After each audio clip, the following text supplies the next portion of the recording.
नमस्कार, स्वागत है आपका पावर ब्रेकफास्ट में। आपके साथ मैं हूं नेहा आनंद। आइए देख लेते हैं कि मंगलवार की सुबह अंतर्राष्ट्रीय बाजारों से हमारे बाजारों के लिए किस प्रकार के संकेत हैं।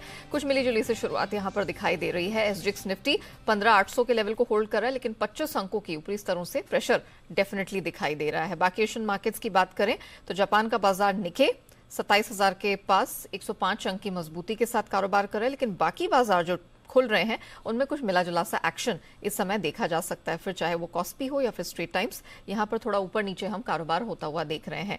इसी बीच डाउ फ्यूचर्स यहां पर 65 अंकों की स्ट्रेंथ फिलहाल तो दिखाई दे रही है। नास्डैक फ्यूचर्स पर भी एक बार नजर डाल लेते हैं। यहां पर हम देख रहे हैं ऑलमोस्ट 35 अंकों की स्ट्रेंथ के साथ हो रहा है कारोबार। तो डबल डिजिट गेन्स के साथ फिलहाल तो हम देख रहे हैं कुछ फ्लैट टू पॉजिटिव ट्रेड्स दिखाई दे रहे हैं।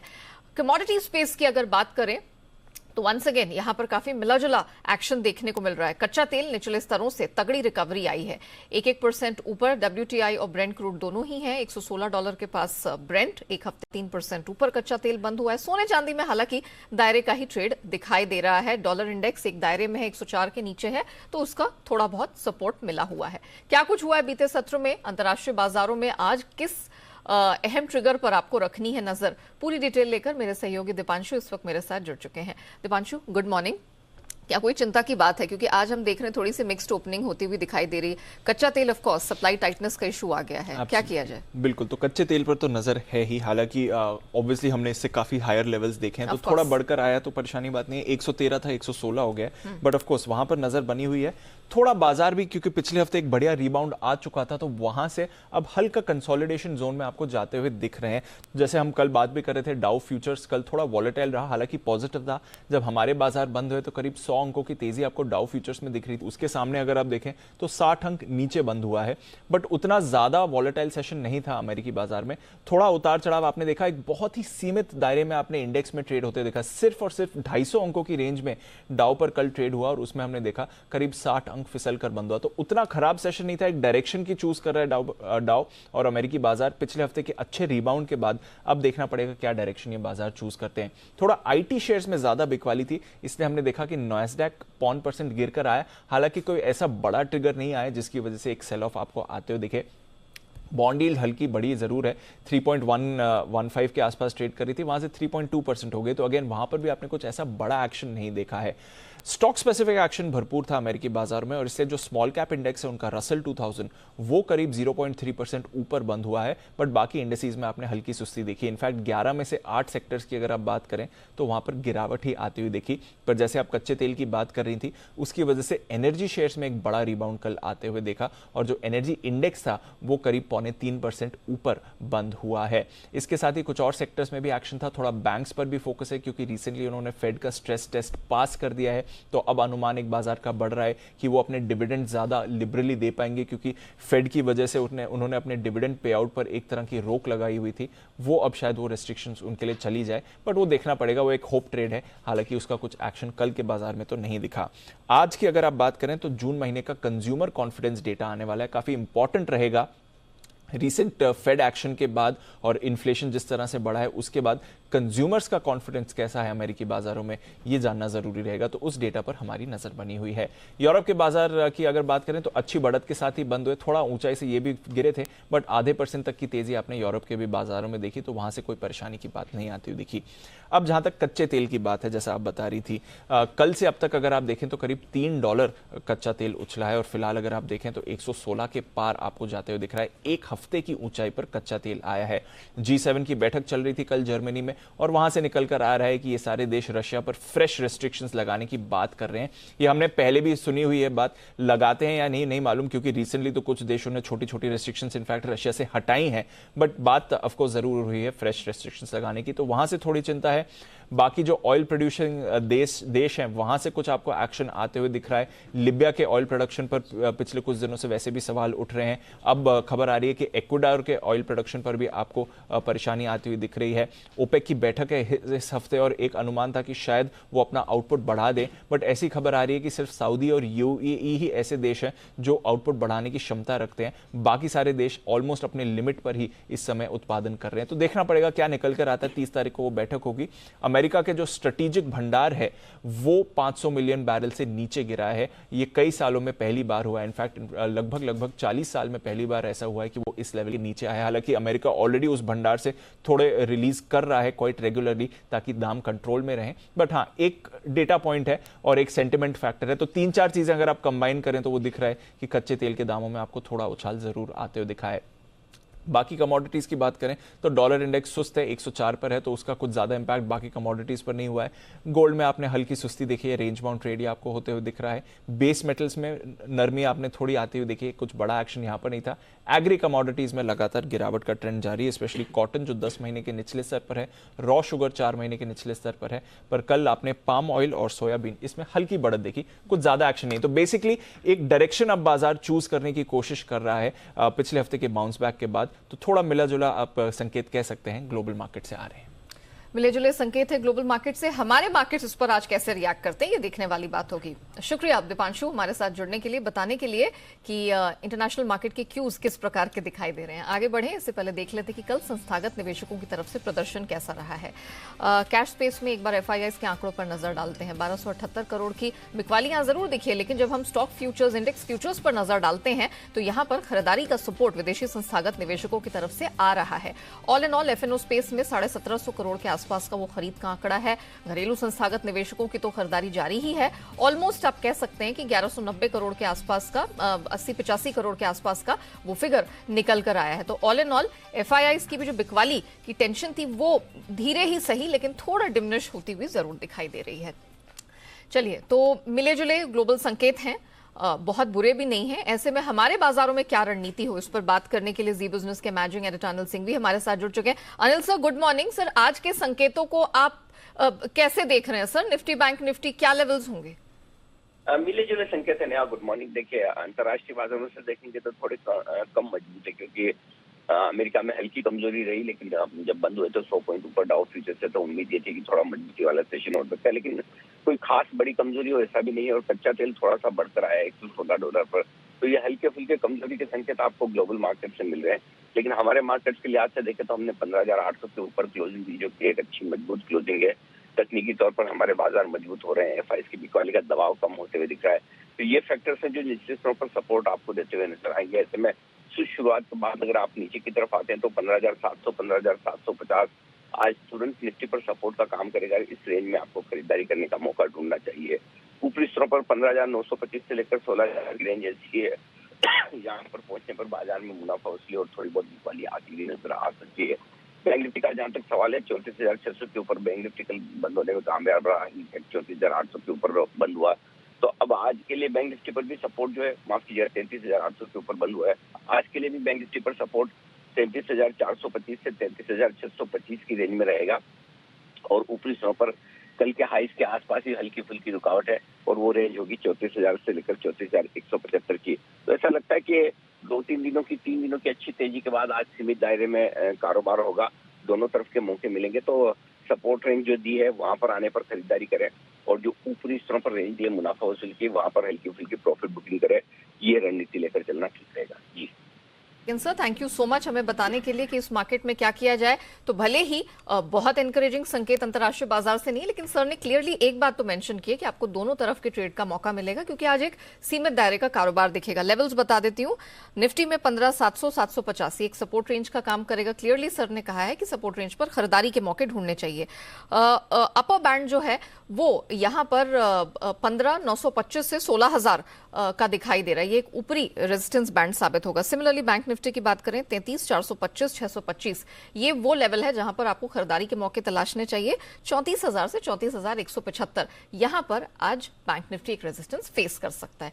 ब्रॉडर मार्केट्स में तो सीमित दायरे का ट्रेड है, लेकिन खबरों के दम पर किन सेक्टर्स में, स्टॉक्स में रहेगा एक्शन, ये बताने के लिए अरमान नाहर मेरे साथ इस वक्त स्टूडियो में जुड़ चुके हैं। अरमान, गुड मॉर्निंग। कौन से अहम ट्रिगर्स हैं, कहां रखनी है नजर? जी सबसे पहले राउट मोबाइल पर ध्यान रखिएगा, क्योंकि जो बोर्ड की बैठक है बायबैक पर विचार करने के लिए। NMDC पर ध्यान रखिएगा, क्योंकि जो शेयर होल्डर्स और क्रेडिटर्स की मीटिंग है वो डीमर्जर्स के अप्रूवल के लिए। हिंदुस्तान एरोनॉटिक्स लिमिटेड जो FY22 का जो फाइनल डिविडेंड है उस पर बोर्ड बैठक है। जम्मू एंड कश्मीर बैंक पूंजी जुटाने के लिए बोर्ड बैठक है। टाटा स्टील आज AGM होगी। कोल माइन बिड्स होगी आज और कल GST काउंसिल की बैठक है। कुछ चेंज इन प्राइस बैंड्स है जिसमें 20% टू 10% है स्पंदना स्फूर्ति, फ्रॉम 10% टू 5% है स्टर्लिंग स्टील और इमेजिका वर्ल्ड। एक्स डेट से कुछ मेरे पास जिसमें वर्लपूल फाइनल डिविडेंड 5 का, SKF इंडिया जिसमें जो डिविडेंड है वो 14.5 का है। अब खबरों पे आ जाते हैं। सबसे पहले M&M 12 लाख की शुरुआती कीमत के साथ कंपनी ने जो स्कॉर्पियो की नई SUV है वो लॉन्च कर दी है और 30 जुलाई से इसकी बुकिंग शुरू होगी। सीमेंस, टाटा पावर, तेजस नेटवर्क, बोश और मदरसन सुमी पर ध्यान रखिएगा क्योंकि जो इलेक्ट्रॉनिक मैन्युफैक्चरिंग को बढ़ावा देने के लिए सरकार ने लगभग 87,000 करोड़ रुपए के निवेश के प्रस्ताव को मंजूरी दे दी है और IT मिनिस्ट्री ने ये भी बताया कि कुल उनको लगभग 314 एप्लीकेशंस की मंजूरी दी है उन्होंने। स्टर्लिंग टूल्स पर ध्यान रखिएगा क्योंकि जो इनकी कंपनी की सब्सिडरी है उन्होंने ये बताया है कि वो ELCV जो इलेक्ट्रिक लाइट कमर्शियल व्हीकल है उसके पार्ट सप्लाई में कंपनी ने एंट्री ले ली है। ब्रिगेड इंटरप्राइजेस पर ध्यान रखिएगा क्योंकि जो रेसिडेंशियल, कमर्शियल और रिटेल वर्टिकल में कंपनी विस्तार कर रही है और उनका ये कहना है कि वो अगले 5 साल में चेन्नई जो रेसिडेंशियल कारोबार है उसमें लगभग 6,000 करोड़ की आय का उन्होंने लक्ष्य रखा है। हेक्सा ट्रेडेक्स पर ध्यान रखिएगा क्योंकि जो इनका डी लिस्टिंग ऑफर है उसको डीम्ड सक्सेसफुल माना जा रहा है और जो डिस्कवर्ड प्राइस निकल के आया है वो 172 पर आया है और इस डिस्कवर्ड प्राइस पे अब 29 जून को जब पब्लिक अनाउंसमेंट किया जाएगा कि क्या इस पे वो काउंटर ऑफर करते हैं या फिर ये reverse book building offer successful मान लिया जाएगा। प्रमोटर्स और फंड एक्शन है कुछ मेरे पास अंत में एक्सपा जिसमें गणेश बेंजोप्लास्ट है जिसमें प्रमोटर्स ने लगभग 0.04% हिस्सेदारी खरीदी है और अब कुल हिस्सेदारी जो है उनकी 18.26% से बढ़कर 18.30% हो गई है। चलिए अरमान, बहुत शुक्रिया आपका वो पूरी डिटेल रखने के लिए। आप सबने सुना ही होगा कि अरमान ने जिक्र किया कि इस बार 47वीं GST काउंसिल की बैठक होनी है। अर्ध दशक हम मना चुके हैं। अब वित्त मंत्री निर्मला सीतारमण की अध्यक्षता में जो आज से GST काउंसिल की बैठक शुरू होने वाली है, चंडीगढ़ में ये बैठक होने वाली है। बहुत सारे अहम मुद्दे हैं जो इसमें शामिल होंगे। क्या क्या एजेंडा है इस बैठक में, क्या कुछ निकल कर आ सकता है, पूरी डिटेल लेकर मेरे सहयोगी जी मीडिया संवाददाता तरुण शर्मा हमारे साथ जुड़ चुके हैं। तरुण, गुड मॉर्निंग। हम बड़े पैमाने पर GST ऑन Z कवर कर रहे हैं। 47वीं GST काउंसिल की बैठक चंडीगढ़ में आज हो रही है। क्या किन मुद्दों पर डिस्कशन हो सकता है, क्या सामने आ सकता है? बिल्कुल, गुड मॉर्निंग मैम। मैं आपको बताना चाहूँगा कि 47th जो GST काउंसिल की मीटिंग है 6 महीने बाद हो रही है। लास्ट मीटिंग नवंबर में हुई थी, तो लिहाजा एक भारी भरकम एजेंडा है आज की मीटिंग के लिए। 10:30 बजे ये मीटिंग स्टार्ट होगी। स्टेट्स के फाइनेंस मिनिस्टर और देश की फाइनेंस मिनिस्टर निर्मला सीतारमण की अध्यक्षता में ये मीटिंग होगी।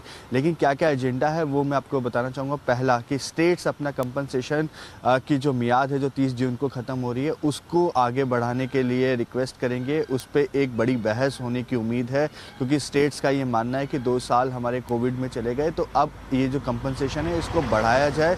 एटलीस्ट 3 से 5 साल सेंटर अभी और स्टेट्स को कंपनसेशन दे। लेकिन जो हमारे सोर्सेज हैं वो ये बता रहे हैं कि काफ़ी मुश्किल है इस पे एक सहमति बन पाना क्योंकि एक्ट के हिसाब से उनको 5 साल तक का ही प्रावधान था इस कंपनसेशन के लिए। दूसरी कि गैम्बलिंग जो है उसके जो टैक्स रेट है उसको ऑनलाइन गेमिंग के साथ जोड़ा जाए तो 18% से 28% होने की उम्मीद है। इस पे ज़रूर मोहर लग सकती है, उस पे ज़रूर एक डिस्कशन आज यहाँ पे होना है। साथ ही एक GOM थी कर्नाटका के CM के अध्यक्षता में बनाई गई थी जो रेट रैशनलाइजेशन पे जिन्होंने बात करनी थी। वो रिपोर्ट तो 3 महीने बाद देंगे लेकिन उसका एक इंटरिम रिपोर्ट उन्होंने सबमिट किया, उस पर चर्चा हो सकती है। और कुछ ऐसे आइटम्स हैं जिसका या तो इन्वर्टेड टैक्स स्ट्रक्चर जो है उसको सरल किया जाए या कुछ ऐसे आइटम्स हैं जिनको एग्जम्पशन मिला हुआ है उनको बाहर किया जाए। जैसे RBI और सेबी की ऐसी सर्विसेज हैं जिनको GST का एग्जम्पशन मिला हुआ है, उनको अब वो एग्जम्पशन नहीं मिलेगा। और कई ऐसे और एक ब्रांडेड नॉन ब्रांडेड की जो डेफिनेशन है उसको भी GST काउंसिल क्लियर कर रहा है कि क्या ब्रांडेड क्या नॉन ब्रांडेड होगा और उस पर क्या टैक्स स्ट्रक्चर जो बढ़ सकता है, तो जिसका सीधा सीधा असर आपके हाउस होल्ड सेक्टर पे पड़ सकता है। जैसे दही, कर्ड, लस्सी, ये सब चीज़ें उस कैटेगरी में इंक्लूड होती हैं। इसके साथ साथ टैक्स चोरी को कैसे कम किया जाए इस पे एक GOM की रिपोर्ट आई थी, उस पे डिस्कशन होगा। साथ ही इसके लिए जियो टैगिंग और आपका जो आधार कार्ड और जो मतलब अलग अलग बैंक्स के डेटा के साथ आपको टैग किया जाए, इस पे जीएसटी काउंसिल आज जरूर चर्चा करेगा। साथ ही जो ई-वे बिल है गोल्ड के लिए, वो इंटरस्टेट यदि मूवमेंट होती है तो 50,000 से लिमिट बढ़ा के 2 लाख की योजना है। जो इंटरिम रिपोर्ट की कमेटी की जो रिपोर्ट थी, उन्होंने ये सजेस्ट किया है कि 2 लाख रुपए से यदि ऊपर के यदि ई-वे बिल बनते हैं स्टेट्स में तो उस पे चर्चा की जाए। तो ये, और हम उम्मीद करेंगे कि शाम तक क्लैरिटी आ पाएगी कि क्या क्या फैसले हुए। बिल्कुल लंबी चौड़ी लिस्ट है और आपको बता दें कि तरुण पूरी तरह से इस पर पैनी नजर बनाए हुए हैं। अगले 2 दिन तक वो चंडीगढ़ में मौजूद रहेंगे और जीएसटी काउंसिल की जो 47वीं बैठक है उसकी पल पल की अपडेट हम आपके सामने रखते रहेंगे। शुक्रिया तरुण वो डिटेल रखने के लिए। सिर्फ यही नहीं, जीएसटी पर आप देखना ना भूलें हमारी खास कवरेज जीएसटी एट 5। कितना गुड, कितना सिंपल, हर शाम 6:56 पर। आप भी चाहें तो अपनी राय, अपने एक्सपीरियंस, आपके जो भी अनुभव रहे हैं जीएसटी से जुड़े, वो आप हमें भेज सकते हैं। ट्विटर पर हमारा #GSTOnZ पर आप अपने अनुभव, एक्सपीरियंस, जो भी राय है वो भेज सकते हैं। चलिए अब आगे बढ़ लेते हैं और जानते हैं आज की ट्रेडिंग कॉल्स। चॉइस ब्रोकिंग के साथ शुरुआत करेंगे। एनएमडीसी में खरीद की रेकमेंडेशन है। स्टॉप लॉस 108 का, टारगेट 117 का है। अब बारी आती है अनराठी सिक्योरिटीज की स्ट्रैटेजीज की। आरती इंडस्ट्रीज पर आज इनका भरोसा है। खरीदारी की सलाह, 705 का स्टॉप लॉस लगाइए, 762 का टारगेट मिल जाएगा। सेंट्रम ब्रोकिंग की तरफ से आज 2 रेकमेंडेशंस हैं। आईसीआईसीआई लोम्बार्ड खरीदारी करके चलें, 1120 का स्टॉप लॉस, टारगेट 1160 का है। और आईटी मेजर इन्फोसिस, यहां पर भी बाय की रेकमेंडेशन है। स्टॉप लॉस 1450 के पास का लगाना है और टारगेट 1520 का आपको मिल जाएगा। चलिए अब जान लेते हैं कि आज के बाजार के लिए आपको तैयारी कैसी करनी है। एक्सपर्ट जुड़ चुके हैं हमारे साथ बताने के लिए किन सेक्टर्स में, किन स्टॉक्स में आज अच्छी कमाई के मौके हैं। बात करने के लिए kiranjadhav.com के सीईओ आशीष केलकर जी हमारे साथ जुड़ चुके हैं। आशीष जी गुड मॉर्निंग, बहुत स्वागत है। जरा बताइए, आज जिस प्रकार के क्यूज हैं थोड़े से मिक्स बैग हैं, तो निफ्टी, बैंक निफ्टी में आज क्या तैयारी की जाए? Very good morning Neha ji. Nifty की अगर हम बात करें तो निफ्टी के लिए 15,780 ये बहुत इंपॉर्टेंट लेवल रहेगा। इसके नीचे अगर हम फिसलते हैं और टिके रहते हैं तो 15,700 के लेवल को छूने की संभावना चार्ट के ऊपर दिखाई दे रही है। ऊपर की तरफ एक स्ट्रॉन्ग रेजिस्टेंस दिखाई दे रहा है 15,930 के आसपास। तो मैं मानता हूं कि थोड़ा स्टॉक स्पेसिफिक अप्रोच रखना चाहिए। अगर निफ्टी आज के ओपनिंग के चलते 15,780 के नीचे निकलता है और टिका रहता है तो वहां पे शॉर्ट पोजीशन इनिशिएट की जा सकती है। स्ट्रिक्ट स्टॉप लॉस उस केस में 15,820 का रहेगा। 15,780 के नीचे शॉर्ट पोजीशन इनिशिएट करेंगे 15,720 और 15,700 के टारगेट के लिए। बैंक निफ्टी की अगर हम बात करते हैं तो बैंक निफ्टी में कुछ इसी तरह का रुझान है, लेकिन यहाँ पे कोई ट्रेड इनिशिएट करने की सलाह नहीं दूंगा क्योंकि रेंज थोड़ा बड़ा निकल के आ रहा है, risk to reward ratio match नहीं हो रहा है। ऊपर की तरफ देखेंगे तो 34,000 का स्टिफ रेजिस्टेंस है और 33,700 के नीचे अगर हम फिसलेंगे तो मैं मानता हूं कि और गिरावट बढ़ने की संभावना है। लेकिन बैंक निफ्टी के अलावा मतलब निफ्टी में ज्यादा प्रोबेबिलिटी ट्रेड बनने की हो सकती है। स्टॉक स्पेसिफिक अप्रोच भी रखेंगे, सेक्टर वाइज पॉकेट्स ढूंढने की कोशिश करेंगे। फैक्सेंस आपने जिक्र किया ही है तो जरा बता दीजिए किन स्टॉक्स में आज आपको सबसे ज्यादा भरोसा लग रहा है कमाई का? देखिए दो स्टॉक से, एक में खरीदारी करने की सलाह, एक में बिकवाली करने की। पहले खरीदारी कौन से स्टॉक में करनी है तो रैमको सीमेंट का फ्यूचर खरीदारी करके चलना है। 625 के आसपास हमें खरीदारी करेंगे। स्टॉप लॉस हम 619 का लगाएंगे। आर्ली क्लोजिंग बेसिस पर ये स्टॉप लॉस मॉनिटर करेंगे। पहला लक्ष्य 638 का, दूसरा लक्ष्य 640 का रहेगा। जो बिकवाली करके चलना है वो स्टॉक है HDFC AMC। फ्यूचर 1757 के आसपास है, इसी लेवल पे बिकवाली करने की सलाह होगी। स्टॉप लॉस जो रहेगा वो 13 रुपया दूर रहेगा 1770 का। पहला लक्ष्य रहेगा 1720 का, दूसरा लक्ष्य रहेगा 1700। Point taken Ashish ji, thank you so much हमारे साथ जुड़ने के लिए, बताने के लिए कि ब्रॉडर इंडाइसेस में and of course stock specific action कहां दिखाई दे रहा है। तो वो आशीष केलकर जी की स्ट्रैटेजीज हैं आपके सामने। अब रुक करते हैं कमोडिटी बाजार को और समझ लेते हैं आज किन कमोडिटीज में कमाई के मौके हैं? केडिया कमोडिटीज के अजय केडिया जी हमारे साथ जुड़ चुके हैं। केडिया जी नमस्कार, गुड मॉर्निंग, बहुत स्वागत है। जरा बताइए, कच्चा तेल तो फिर भागता हुआ नजर आ रहा है, तो खरीद के मौके आज ढूंढने चाहिए? थोड़ा कॉशियस रहकर करना चाहिए। जिस ढंग से हमने पहले देखा था कि सप्लाई कंसर्न तो बन ही रहा था, बट कल हमने देखा G7 ने जिस ढंग से प्राइस कैपिंग के ऊपर जो बात हुई है, उसके बाद हमने देखा प्राइजेस में गेन है। तो टाइमिंग वीकेंड से कि प्राइजेस में थोड़ा गेन दिखा रहा है, क्योंकि 110 के नीचे बैंड नहीं गया था। बट थोड़ा कॉशियस रहना चाहिए, बिकॉज डेली बेसिस पे हम देख रहे हैं कोई ना कोई नया डेवलपमेंट्स हो रहा है, तो उस चीज को वॉच कर। G7 से भी आउटकम और भी आने बाकी है, तो उसी को देखते हुए मुझे लगता है कि आज 8500 पे कच्चे तेल को लेके चलिए, बट कॉशियसली 87-80 तक मिले तो बुक करके निकल भी जाना चाहिए। ओके, बुलियन में क्या करें, क्योंकि दायरे का ट्रेड है, कोई क्लैरिटी तो है नहीं यहाँ पे? नया जी, बिल्कुल कल हमने देखा था कि जिस ढंग से G7 में ही अपडेट हुआ था कि रशियन गोल्ड को हम बैन करेंगे, उसके बाद उम्मीद थी कि प्राइजेस में एक अच्छा खासा गेन है, बट अगेन प्राइजेस 1820 से लेके 1850 का जो जोन है उसी में अटकता हुआ दिखाई दिया। डोमेस्टिक मार्केट में थोड़ा बहुत रूपी फैक्टर कंटिन्यू रहा, बट आई थिंक मार्केट में क्लैरिटी नहीं और कोई क्लू नहीं होने की वजह से M6 गोल्ड भी 50,000 से 51,000 का एक ब्रॉडर रेंज है, इसी में मूव करता हुआ दिखाई देगा। उसी को देखते हुए 50-600 के करीब अगस्त वायदे को लेके चलिए, अपसाइड 850 से लेकर 51,000 तक का लेवल मिल जाएगा, एक दायरे में रहेगा। अनलेस एंड अनटिल कुछ बड़ा इवेंट नहीं आता, ट्रिगर नहीं होता है, तब तक मार्केट ये दायरे में ही रहेगा।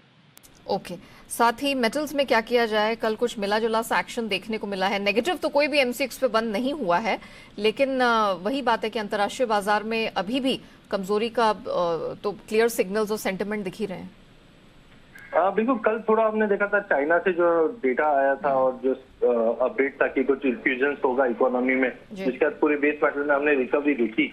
बट कहीं ना कहीं अभी भी फंडामेंटल से वो ज्यादा सपोर्ट इसलिए नहीं कर कि पेसिमिस्टिक हम अप्रोच देख रहे हैं पूरे ग्लोबल इकोनॉमी में। जो नंबर्स आ रहे हैं वो कहीं ना कहीं प्रॉपर नहीं दिख रहे हैं, जिसकी वजह से अपसाइड थोड़े कैप ही है। तो इसी को देखते हुए कल हमने जब जो एक्सपेक्टेड था उतना देखा, 704 तक कॉपर में आते हुए देखा, बट सस्टेन नहीं कर पाया। तो उसी को देखते हुए आज ओपनिंग में अगर 704-5 के करीब मिले तो बेच के चलना चाहिए। वापस प्राइजेस 690 तक का लेवल दिखा सकता है। Okay, Kedia ji thank you so much हमारे साथ जुड़ने के लिए, बताने के लिए कि नॉन एग्री स्पेस में एटलीस्ट आज कहाँ मौके हैं, कहाँ सतर्कता बरतनी है, कहाँ खरीद और कहाँ बिकवाली बनती है। आइए बात करते हैं FIR यानी FII इन्वेस्टमेंट रिपोर्ट की। देख लेते हैं किन शेयरों पर FII ब्रोकरेज ने दर्ज की है FIR। बैंकों के साथ आज शुरुआत करेंगे।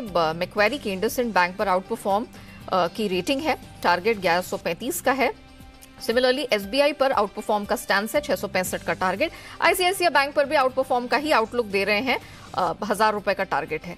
HDFC बैंक आउट परफॉर्म की रेटिंग इनकी तरफ से है और टारगेट 2005 का है। अब बारी आती है एशियन पेंट्स की। मॉर्गन स्टैनली अंडरवेट की रेटिंग इसको दे रहे हैं, टारगेट 2620 का है। कैंपस एक्टिववेयर पर CLSA इन्होंने आउट परफॉर्म का स्टैंड इनिशिएट किया है, शुरुआत की है 370 के टारगेट के साथ। M&M पर ब्रोकरेजेस की रिपोर्ट है, ओवरवेट स्टैंड है। मॉर्गन स्टैनली की तरफ से टारगेट 1198 का है। JP मॉर्गन भी ओवरवेट का ही आउटलुक लेके चल रहे हैं, टारगेट 1200 का है। और CLSA ने खरीद की सलाह दी है 1356 के टारगेट के लिए।